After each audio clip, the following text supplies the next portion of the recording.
ঈদের দিনে পাড়াপড়শি বন্ধু বান্ধব সবার বাড়ি যাওয়া সম্ভব হয় না, এতে করে অনেকেই মনক্ষুণ্ণ থাকেন। বিষয়টি মাথায় রেখে ভিন্ন এক আয়োজন করলো গলওয়ে বাংলাদেশ কমিউনিটি। উদ্দেশ্য, সবাই মিলে আনন্দ উপভোগ করবে। আয়োজনে উপস্থিত প্রবাসী বাংলাদেশিরা ঘর থেকে বাহারি সব খাবার নিয়ে উপস্থিত হন গলওয়ে বাংলাদেশ কমিউনিটির হলে। আগতদের আড্ডার ফাঁকে রসনা বিলাসের কাজটিও সেরে ফেলতে দেখা যায়। ছোট ছোট শিশুদের ঈদের খুশির ছোটাছুটি দেখে ছোটবেলার কথাও মনে পড়ে যায় অনেকের। অন্যদিকে বড়রাও খোশ গল্প আর বিভিন্ন খেলায় মেতে ওঠেন।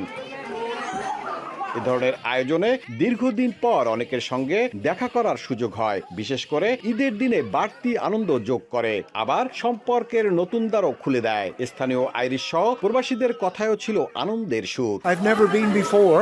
এই ধরনের উৎসবে আসা আমার কাছে একদম নতুন, এর আগে কখনো আসিনি। আমাদের খ্রিস্টানদের বড়দিনে এরকম সবাই নতুন পোশাক পরে আনন্দ করে। এটি বন্ধু ও পরিবারের সবার জন্য আনন্দের একটি সময়।